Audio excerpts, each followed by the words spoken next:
Hello and welcome to The One Show with Matt Baker. And Alex Jones. On tonight's show, a man who has experienced many, many emotions in his life. Extreme joy. Adrenaline-fueled excitement.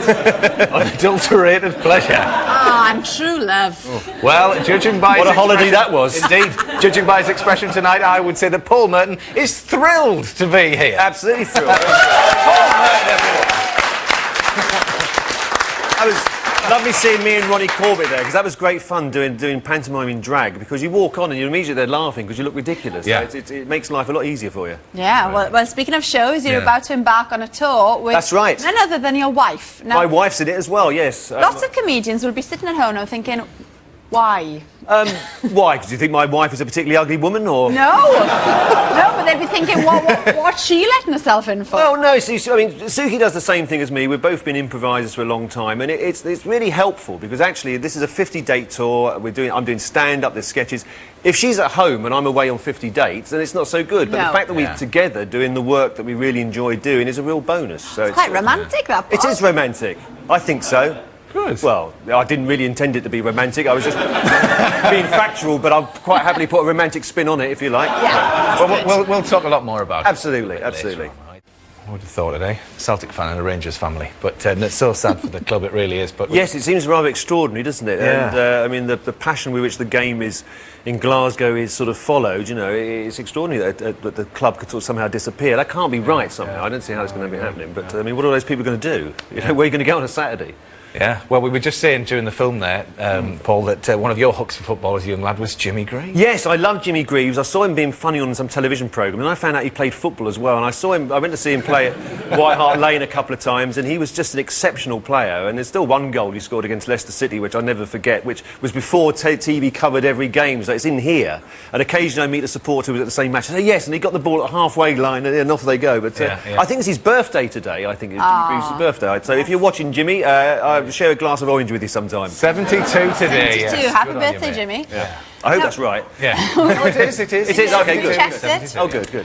We were talking at the beginning of the show about your new stand-up tour. But it's not really stand-up out of my head. It's more of a show. There is stand-up. There's certainly, it's a show. There is stand-up in there. It's about sort of there's probably about 45 minutes of stand-up. There's some sketches. There's some visual effects, which I'm keeping very quiet about at the moment. But it's much more of a planned thing, because normally when I tour, it's an improvised thing where you just literally just make it up as you go along, and that's it. But with this, you've got sound cues, lighting cues, costume changes, wigs. All sorts of stuff. Are they good stresses for you to have, though? Yes, I think so. I think so. Well, a part of me is really thrilled that we're going into rehearsal every day and we can change stuff and we can say, because we just threw out the beginning that we had for the last 2 weeks, which we thought was great. We now realise doesn't work, so we're getting rid of that. Yeah. And we'll have to come up with a new beginning tomorrow. But that's exciting. That is exciting. It's even more exciting if it works, which we'll find out you know, when we get to Liverpool, March 19th, I think, is our first one. So I'm very excited by the whole process of it, because it's writing, creating, thinking of a joke. Why does that joke not work? Okay, give it to that person. Oh, that works better. And just putting together the jigsaw, and it's endlessly fascinating once you get into the nitty-gritty of it. You know? And do you and your wife Suki write together then? Do you? Yeah, we write together, and the other members of the cast, Lee Simpson and Richard Branch, they sort of write together. They write stuff with us as well. So you're bringing into a room full of very good improvisers a script which can be worked on and changed and improved. So the idea is to get it as good as you can. A 50-date tour, you get to do it 50 times. So I am immensely looking forward to it. So it's sort of more organised. But yes. more scary as a result. Well, yes, because I mean, with an improvised show, there's nothing to worry about because it doesn't exist. Yeah. You know, but with this, it does exist. So you say that's the beginning, and if they don't like that, oh dear, there's that bit coming after it, and then there's that bit. But no, so you're trying to get the beginning as strong as you can make it, and make sure that you finish the first half on a high, and you start the second half with something different and intriguing. So yeah, it's very interesting. But the great thing is, we don't have to go to a big producer for permission to change stuff. We can just do it there and then, and feel for our instinct and experience the best way of doing it. Now, we understand coming up, there's a 10-part, just a minute.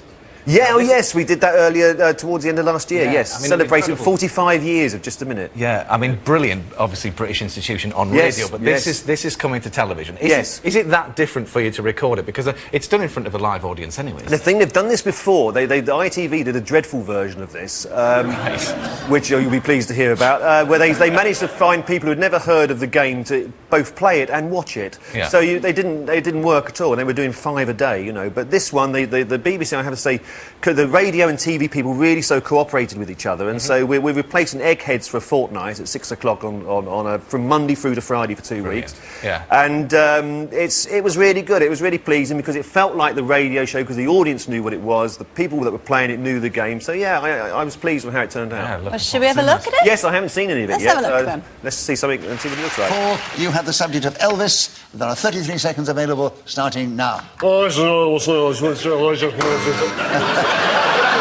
Julian. Repetition. That's Elvis Presley. That's not my fault. He was a bit more distinct than that, I think. Was he? Well, not How towards did he sound to you? Well, not towards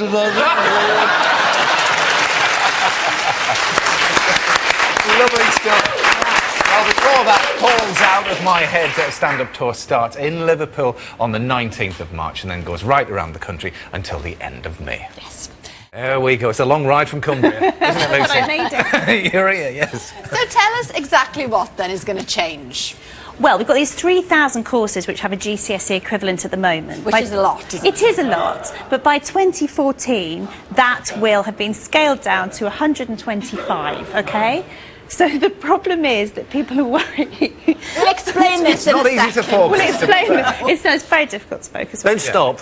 I won't. So it's some people are worried that the underperforming schools or those who don't do so well in the league tables will lose out because they won't have an excuse really to fund these courses. And amongst those courses that will be excluded, we've got things like fish husbandry, graffiti removal, and nail care technology services, which sort of explains this. Because this is Sophie, who is a nail care technician, fresh from Fashion Week, and this is Susan, who is studying. Yeah. So what have you gone for there, Paul? Well, I've gone for the prettiest ones that you can find. Yes.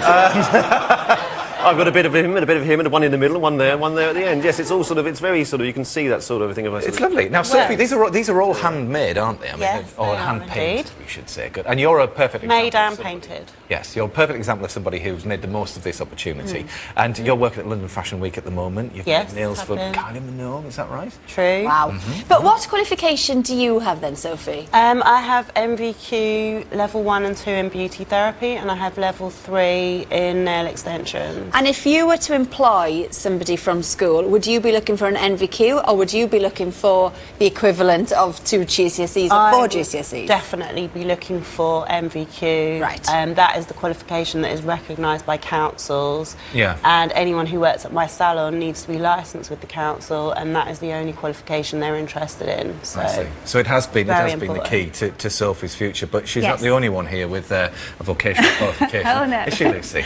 No. What's yours? Aerobics? Yes, it's actually exercise to music. Oh, It's called. exercise It's not to music, just sorry. aerobics, that's Yeah. body conditioning too. But I did that. I did lots of academic courses and I was quite academic, but after I finished at university... Oh, we've got a still you there, Lucy. Isn't that lovely? I so would have Someone loved... here's in trouble.